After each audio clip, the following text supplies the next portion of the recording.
Well, good morning, Lionhearts. I hate to inform you that over the last couple of days our heat here has adjusted itself to almost sauna-like temperatures, so poor Jaw's not having it. So the temperatures are so hot that this guy can't hang out outside very long, and that's one of his favorite things to do is go out for walks and go hang out with his buddies, so it's been kind of a bummer for him. Well, like I mentioned yesterday, my friend Breck's coming into town and we're going to go hang out tonight, but we're actually going to do a vlog today and we're going to go up to Bronson Canyon where it's pretty hot, but I want to show you something that was filmed up there, and it was almost like the changing point in an entire band's career.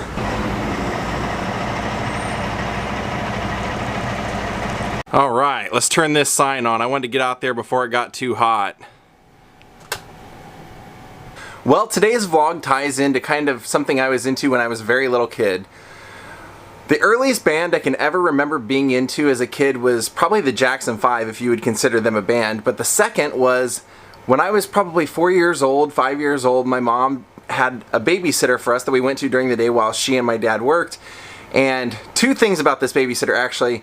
Her husband was a big-time baseball coach in the area, so he had a batting cage on the premises, so that was one of the ways that I was able to really nurture my love for baseball, was that he would host a summer camp, and since I was being babysat by his wife, he would let me attend the summer camp for free, and he would take us to the camp and everything, so I got to work on baseball. Also, at his house, in his batting cage in the backyard, was the first and only time I was smacked in the head with a baseball bat, and that probably explains why I am the way I am.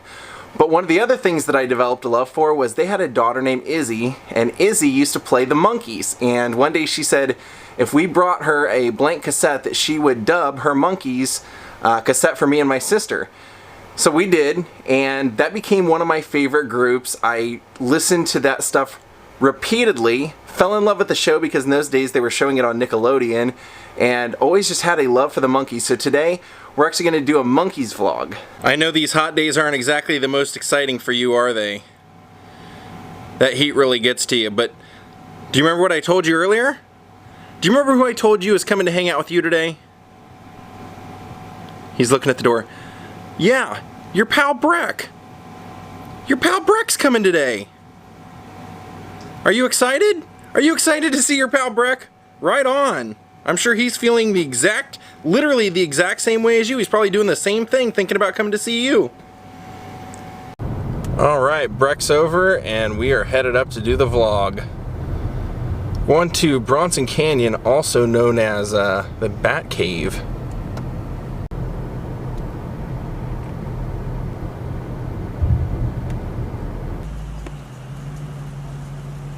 Yeah, no jaw for this walk. Way too hot. What was the temperature where you live, Breck? It was 100. Actually, they predicted it was going to be 111. It got to about 114 yesterday. Yeah, just so you guys know, I'm not completely heartless. Breck and I were just talking. It's like, it's not really that long of a hike. It's just super hot. We're just going up to right up there where this bends. And if you're wondering what's up with the coincidence of Breck and I both wearing a tie-dye shirt, it's because tonight we're actually going to Dodger Stadium to catch a Dodger game. Kidding. We're actually going to Dodger Stadium to see the Dead and Company, which is the Grateful Dead members with John Mayer. Thought it'd be pretty cool to get to see it in Dodger Stadium. I saw Guns N' Roses there. They were awesome, so why not see the Dead and Company? And Breck's never actually gotten to see them at all yet, so this will be his first time. There's that famous cave. Well, as many of you may know, there was once a band made for television called the Monkees. Now the Monkees were actually really talented guys, but they got this weird stigma since they were cast for a television show as basically being fakers, like that they had no actual musical talent or anything. But the Monkees were comprised of four guys who the entire charm to the Monkees was their personalities individually. Davey was actually discovered as a Broadway performer. Peter Tork was in various folk bands. And he was actually recommended to the project by Stephen Stills. Originally, the director, Bob, wanted Stephen Stills, and Stephen Stills said, well, if you can get me hair and teeth. He wanted, to improve his appearance. He said, I'll do it. And Bob said, we don't have the money for that kind of thing. And Steven still said, well, I have a friend that's in a band that kind of looks like me. You should check him out. And that was Peter Tork. And then you had Mike Nesmith, who was hosting the Hootenannies at the Troubadour. You had Mickey Dolenz, who was the son of a famous, he worked on movie studio lots. And so Mickey was, well known around studios and had a real charm about him. So they formed this television group that was mainly geared towards 13 and 14-year-olds. But the problem was, after 2 years of these 20-year-old guys doing this, they kind of wanted to appeal to a different crowd. They wanted to appeal to people more their age. And so after 2 seasons, they decided they were going to call it quits. They told the director and the guy who basically founded the whole project, Bob, that they were done. And so Bob said, we've done everything. We've topped the charts. We've sold merchandise. We've had a hit TV show. The one thing we haven't done is make a movie. And if we're going to wrap it up, and if it's all going to be said and done, then why not make a movie exposing everything about the Monkees, but in an abstract way?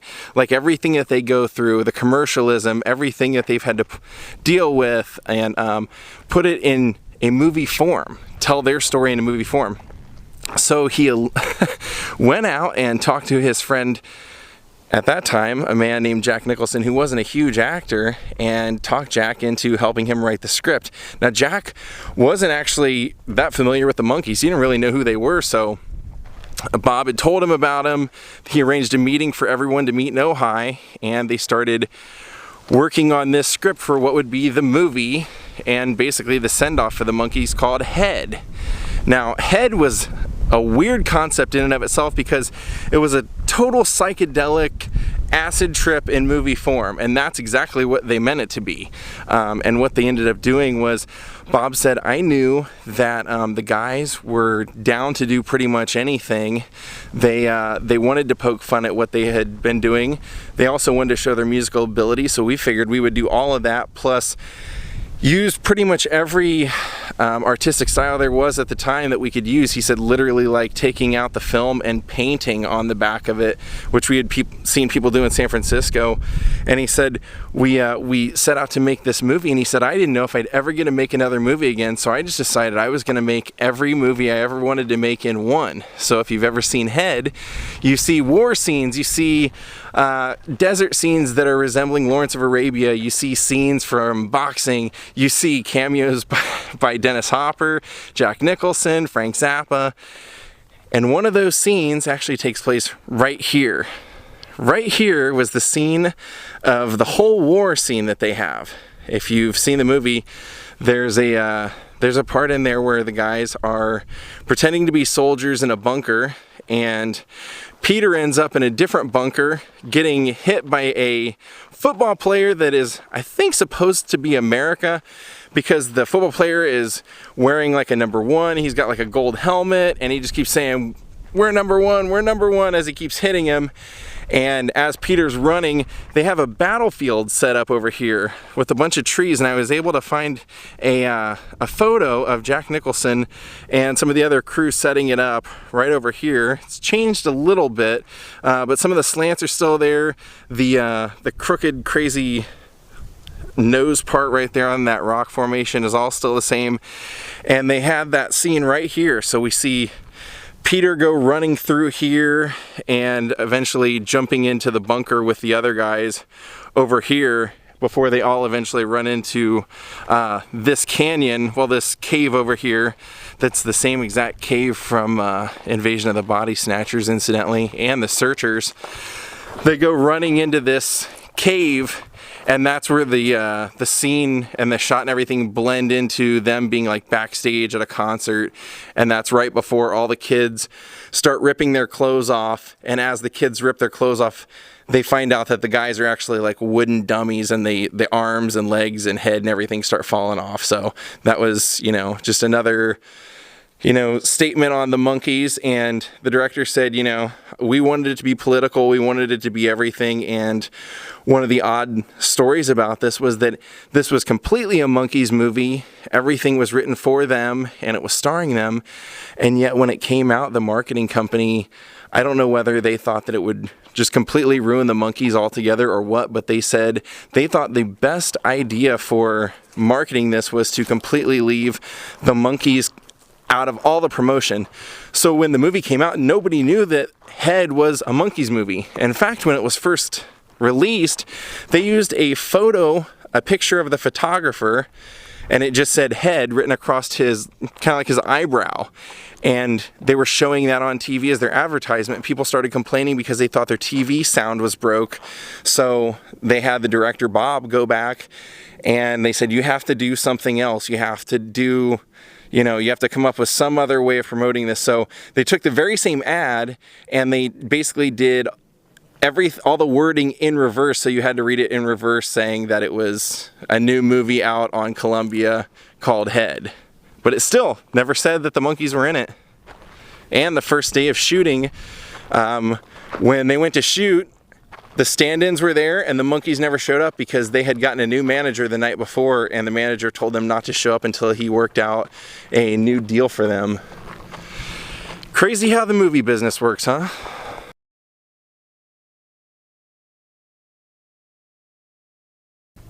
Now right there's the cave we see in the side when they're throwing all their things into it, and we see Mickey and the guys starting to climb up that little dirt mountain, that little dirt hill part.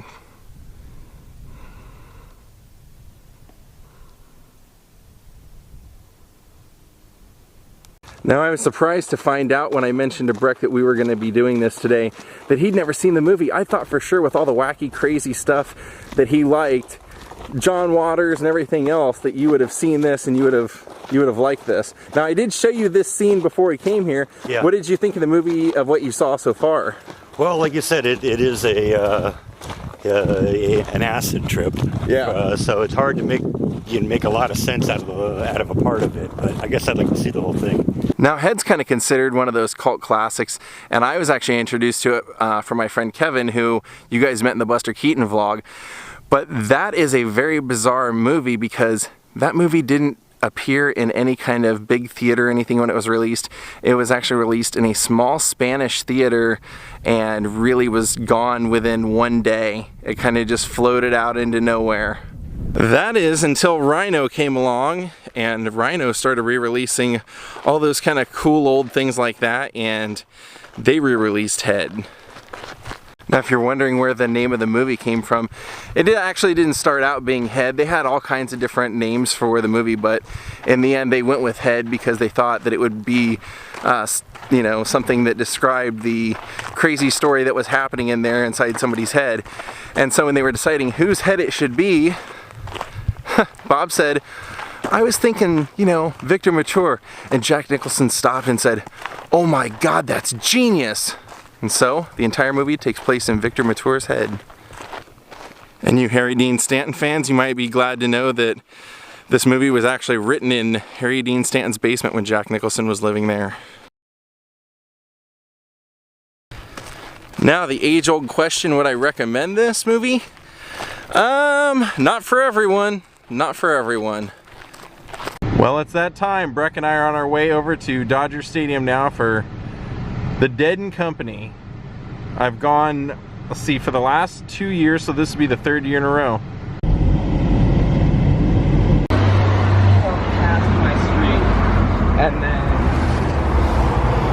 Alright, let the fun begin.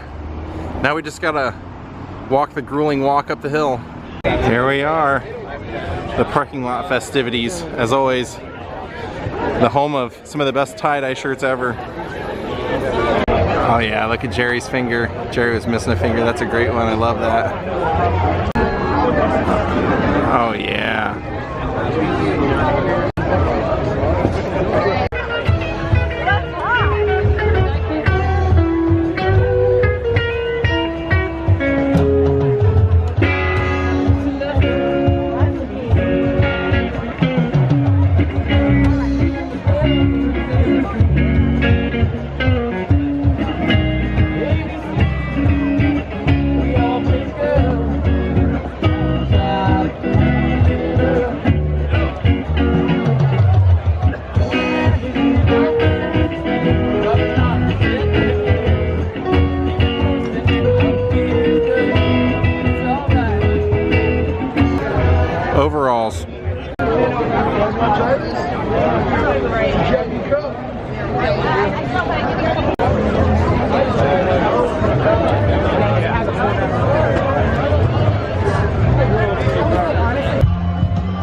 tie-dye as far as the eye can see. Wow, these are rad. You know I love my top hats. A little too hot for mine today. I'm already there. I'm looking for a little smoke for the show. Oh yeah, check out this bus. They've got a school bus. Oh, they're driving off too, with another bus on top of it. They have a ladder. Oh, they're taking people for a ride, I guess. I don't know. Check that out. With the flag flying. That is awesome. Woo!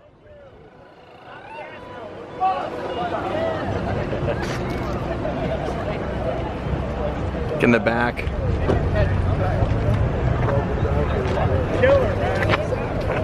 All right, our seats are up on the reserve level, so we're gonna take the escalator.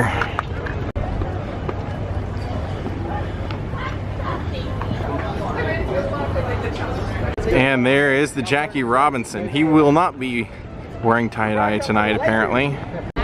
All right, well, we made it in. We're gonna take a look at the merch booth.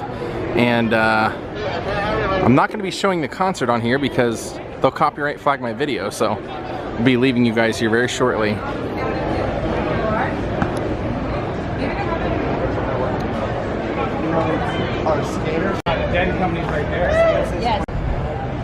This is not our section. This is just where we walked out. We're actually going to be over there in the shade, but kind of cool. They have it set up right in center field. Whoa, there's even more. Pretty cool. Well, there's our seats. Not bad at all. Not bad.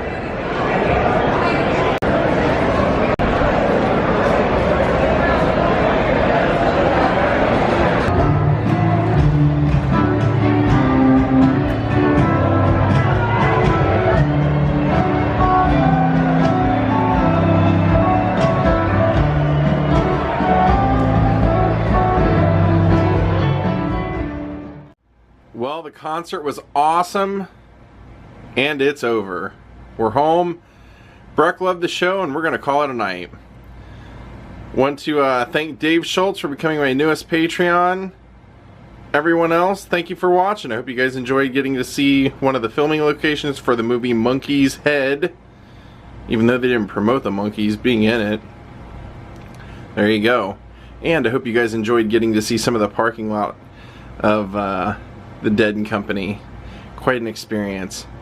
Have a great night, and goodbye. Whoops.